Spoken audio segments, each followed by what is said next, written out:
Kirk Firmin, Fixed Ops Director from Florence Toyota in South Carolina. It is so good to meet you. Thank you so much for joining us today and having this discussion. Well, you're very welcome. Thank you for inviting me. So I want to know a little bit about yourself. How did you get into the automotive industry?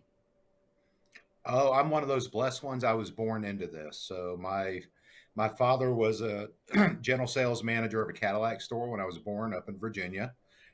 Moved to Tampa where he was general manager of a Pontiac store. After that, he went on to own his own Buy Here, Pay Here. He owned a Buy Here, Pay Here successfully down in Tampa for about 30 years. I started with Stadium Toyota in July 3rd, 1989. I apologize. You're fine. I started with Stadium Toyota July 3rd, 1989 as the stock guy in the parts department. Worked my way up to assistant manager there, left for a year. They hired me back as the parts manager. So I was with Stadium Toyota until 2001. Left there and went to Chatham Parkway Toyota. Took over as the parts director for Chatham Parkway. It was Toyota, Lexus. Later, we bought Subaru. So I've got some Subaru background. Was with them for almost 11 years. Left there, went to work for Hunter Auto Group up in Asheville, North Carolina as the parts director. Managed Subaru, Hyundai, Volvo, and Nissan. And then later kind of oversaw a power sports inventory. It's where I met AJ, who's the owner general manager of this store. Was up there until March, left there in March, and came back down here to work with AJ and took over as fixed ops director at Florence Toyota. So you've had a That's kind of the background there. In automotive. I'm so curious. So you've seen like the 2005 or the 2008 and 2012, like you've seen our industry kind of roller coaster a little bit. I'm so curious to see like what you think of our industry now. Okay. I've been through, I think this is the fourth kind of major market downturn. There was one back in the early 90s.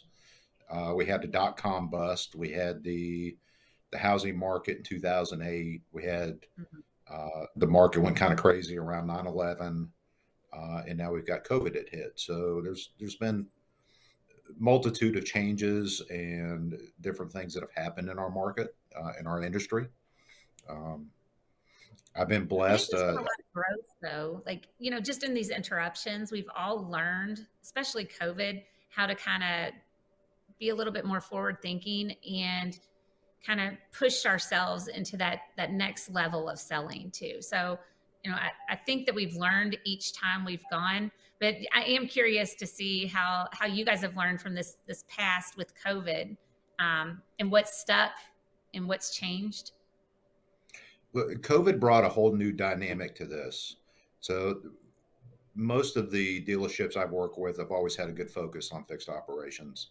But the big dynamic came from not having new car inventory anymore. So you had a lot of dealerships that kind of freaked out when COVID first hit. I know the previous store I was at, they kind of liquidated all the used cars because they didn't know what the market was going to do.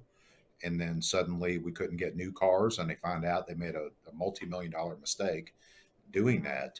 And then you have other dealerships like Florence Toyota with AJ that saw the opportunity in the used car market and was already in that market strong and was just able to use that to propel themselves that much further.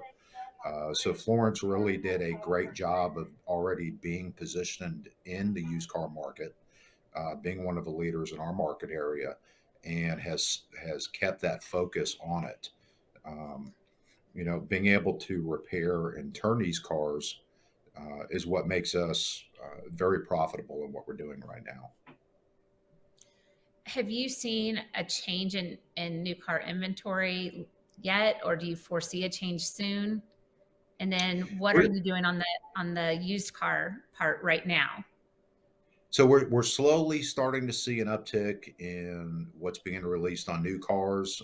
Now, when I talked with AJ Friday, he told me they're expecting about a 3% increase in new car volume next year versus this year.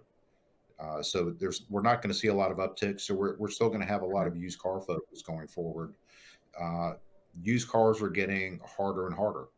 All of the great under 60,000 mile inventory has been bought and sold multiple times already. Uh, Now we start focusing, went from 60,000 miles to 100,000. And now we're looking at cars at 150,000 that we're trying to recondition. Um, but with as fast as the market is changing, how fast you can get those cars through a reconditioning process and onto the lot gives the sales department that much more opportunity to try to get that inventory released. Um, and it all basically comes down to capital. We own all the used cars, so it's a large capital investment for the dealer group. So fixed operations ability to get those cars cycled through lets them reinvest that money back into other cars that we can get back into fixed operations. Great. I want to dig in a little more on reconditioning and just ask how you were managing and tracking the reconditioning process before you invested in a reconditioning management system. Before Recon Track, we were on Recon Velocity, Okay. which did a good job. It allowed us to kind of watch what was going through. Recon Track and being able to work with Mike Singleton down at Reynolds really allowed us to customize the system a lot better. So we actually do a daily meeting. It's a production meeting for our used car department where we've got myself, the service manager, the parts manager, the used car parts person, the team lead for the used car department, uh, JJ, who does our used car purchasing, um, and AJ, the general manager. We all sit in the same room at 7:30 every morning, and we look at where each one of these cars are, what's going on, because it's not just the new car inventory that we're running into issues with. It's also there's massive parts issues that are out there right now. So some of these cars, General Motors, Ford, Chrysler, do not have the same availability of what Toyota and Honda do. So we really have to manage through how long it's going to take to be able to get the parts for the cars. What do we use as alternative sourcing? And having everybody in the same room allows us to kind of brainstorm. Well, we can't get this from the factory. Where else can we go? Can we get used? Can we get aftermarket? Have we tried eBay, Amazon, uh, Googling the part number? Um, so we've really having all those people in the same room allows us to come up with a lot more ideas to keep these cars flowing through the recon process. Yeah, that's a great. I mean, that's a great idea that you guys do that. And I mean, it sounds like parts are a huge issue right now, and just overcoming those and being able to have everybody in the same room just to kind of overcome those challenges. Are there any other difficulties or challenges that you guys are facing now or did before you started using Reynolds and Reynolds? The systems allowed us a lot more um, communication between the departments. My sales managers don't have to run and back to check on what's going on with a car. We do a real good job of using the availability of the notes fields, so we can put notes in as to what's going on, what the ETA on the parts are. Um, if a technician thinks that we might be able to find it used, or if the new car department's too deep in the car and need help with it, we're able to communicate all that through the recontract process and the notes that are in the system. Do you use Reynolds and Reynolds for any of their other programs? Yes, we use it for everything. I have been on Reynolds and Reynolds my entire career. So the familiarity of Reynolds and Reynolds, programs that they already have available, and then the way that Recontract will feed back into Reynolds. So I can have somebody opening repair orders out of Recontract, and they're automatically pushing into Reynolds and Reynolds and opening that same information in Reynolds and Reynolds. So I've got the tracking availability through Recontract for everybody involved in a recon process. And then from the managerial aspect, I've got Reynolds and Reynolds with all of its reporting features, the open RO list, all of those types of programs that are available that we're able to also track that stuff. Now, you moved over to Recontract to the new management system. Why was it so important to you to have that process? And then what were the goals that you wanted to achieve by switching over to a management system? We need to be able to track that monetary investment in the used cars. Uh, like I said, it's capital. It's we own them all, so it's pure capital. It's sitting out there, and it's perishable. So we've got to be able to turn that money for the owner. We need to be able to track what's going on. We need to be able to get the cars pushed through in a certain amount of time, and we needed a mechanism that would allow us to be able to have full visibility of everything that was going on with it. So with the recon track, you have all of the different buckets that are available. Um, we can tell when the car is traded in. It's sitting in a section called vehicle background. Um, Okay. from there, sales pushes it over to open RO. We open the RO, we get it into mechanical inspection. We know when it hits parts estimate. We know when we set the car off site, what's going on with it. We know when all of the parts are in, and then we know what's going on with the mechanical repair. So when we sit down and do our morning meetings, we start with the parts bucket. What's going on with parts that are due in, parts that are on order. So we get all of our estimated times coming in. That gives the used car department a little bit of knowledge of how they need to plan their day, what they're going to be working on that day. We get into the mechanical inspection, what's sitting out there waiting to come in. How do we triage those cars to make sure we get them into the process as fast as possible? Um, then we go over to the mechanical repair bucket. Where are we at with these cars? Are we running into any issues? Once we're out of mechanical repair, then it's going to get pushed over to detail pictures and then go onto the lot. Um, Inside of those processes, we have processes for um, what if it's a parts back order, but it doesn't affect the safety of the vehicle? Say it's an interior trim piece or um, a garnish, a mud flap, things that while aesthetically they might affect it a little bit, uh, is it something that really needs to keep it off at the front line? So we have a process, we call it red tagging the car, where we put a tag on it uh, so that we understand that there's a part on order for it, what the repair order number is, but we're able to push that car through the rest of the process, get it pictured, and get it onto the lot ready for sale without actually having to tie it up. And a lot of that comes from those morning meetings and having those conversations about what are we waiting on? Is it really going to tie the car up? Are you pushing those vehicles through, and then when the parts become available, you just call the customer and they come in and put it on? Is that kind of how you guys are doing that process? Yes. So we have we call them red tags. They look like red hat tags, Okay. and on the bottom of them you have the tear off strips. So the technician will tear off one of the key tag portions, and he'll write the RO number and what part is on order. We go ahead and pre-bill the parts and the labor and get it out on the lot. If it comes in and maybe it's a hubcap, Yeah. the technician will get it. He'll walk out to the lot and pop it on. If it's a splash shield or trim piece, he'll go pull the keys. If sales has already sold the car, because it has the red tag in it, they have the visual cue that they can tell the customer, hey, we have this part on order for your vehicle. We'll contact you as soon as it comes in. We'll schedule you to come in. We'll get it popped on real quick. Perfect. And that actually brings them back to the dealership. So, if they wanted to order anything extra for their car accessories or maybe do some maintenance while they're there, they're back. So, okay. So technician shortage is a thing. It's been a thing for a while. And I'm sure that with this new software, your technicians are loving this, and it's probably helping with your entire process in the back end. Um, Tell me how it has affected your technicians. The communication is huge for them, not having to wait forever for somebody to make a decision on whether or not to repair a vehicle. Um, Not leaving their bay to go up front to say, hey, I need to do this to the car, and then having to walk back. It's really big for them. For technicians, they're like airline pilots. Pilots only get paid from wheels up to wheels down.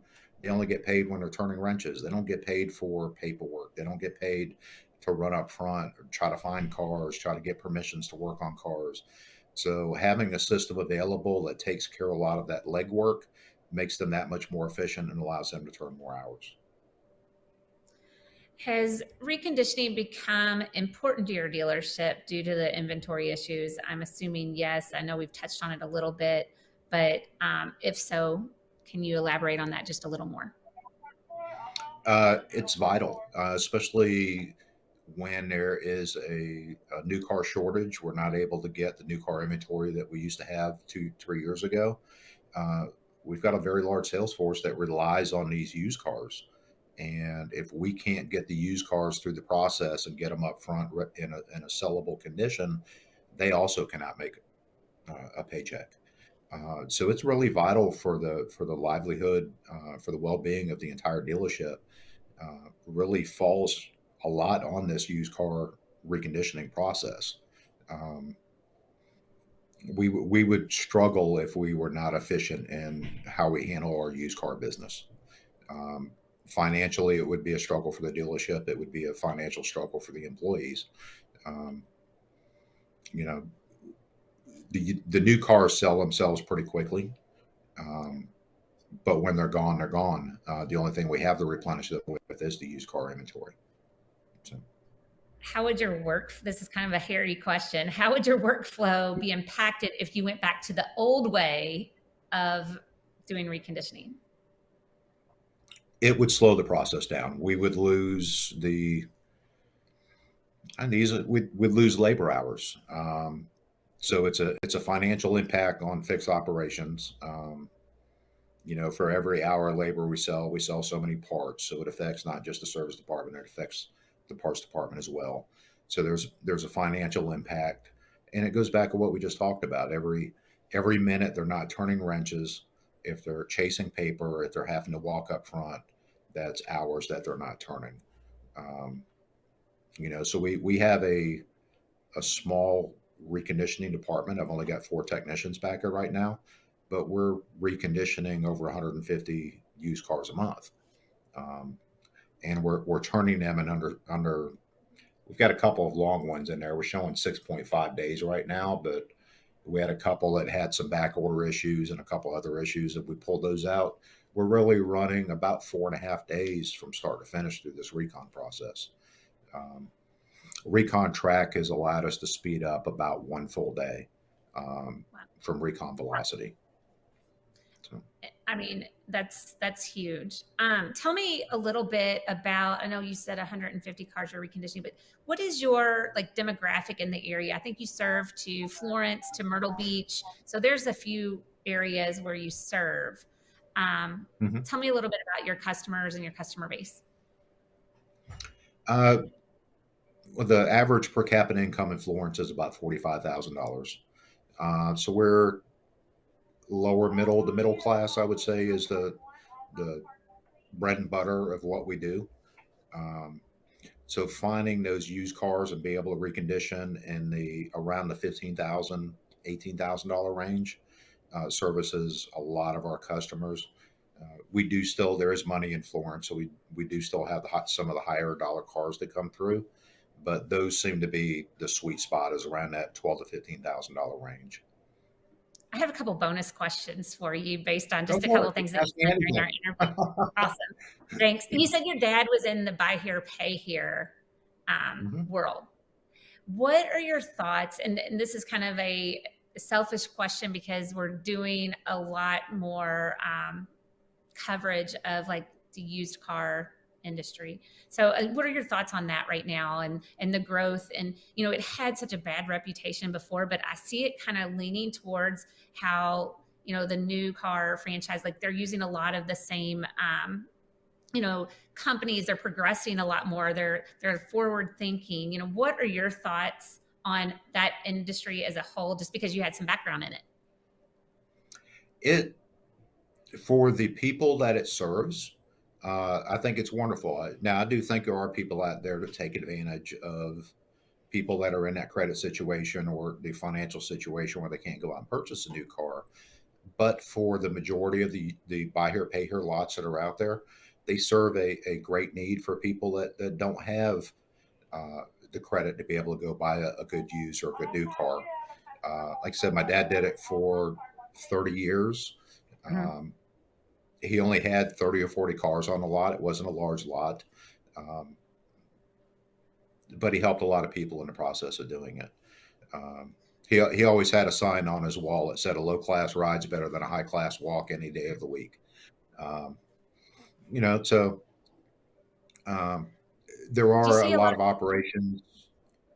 I'm do you sorry. see a lot of people like in our like the new car franchise like kind of um grabbing up some of the used car dealerships and starting their own dealerships based off of that? I mean, do you see like a lot of crossover? Uh, so the previous dealership that I was at, Uh-huh. Hunter Auto Group, had its own buy here, pay here operation. It was a very successful one. Um, I think what we're running into now is, it used to be that the buy here, pay here operations may have the $5,000 and under cars. Hmm. Some of the mid range standalone used car operations would have those 5,000 to 10 or 12,000, and then the dealerships would pick the rest up. I think it's kind of a feeding frenzy on all those cars now. So I think there's gonna be a dynamic shift, um, especially on the smaller lots like my dad had, because they can't Hmm. financially compete against the car dealership that's looking for that same inventory. One more topic change, and then I will let you go. I know you're busy. It's Go ahead. probably a crazy busy week for you guys at the dealership, but EV. So electric vehicles is such a hot topic, and there's a lot of dealerships that think one way and think another. So, what are your thoughts of the future with EV? By the time they become popular, I'll be retired. No. uh, there's going to be a huge shift. Elon Musk came in and, like him or hate him, he has upended the new car market. Um, they said he would never be able to pull it off, and now you can't drive down a road without seeing a Tesla. So it's coming. That change is going to be forced on us, whether we want it to come or not. But I think it's going to be the same that we saw with everything. These cars are still going to need to be serviced. They're still going to need tires, brakes. All of these electrical components are going to have to be. They're not foolproof. Motors are going to break. Things are going to happen to them. Um, the scary part of our business, I think, is if you look back on Tesla. I believe it said last year they had 57 recalls. 54 of those they were able to take care of through over the air updates while the car was sitting at the house. So it didn't go to a car dealership. They were able to download the fixes directly into the computer systems for the vehicle. So, yeah, there's going to be a lot of change, but I think we're a long ways away.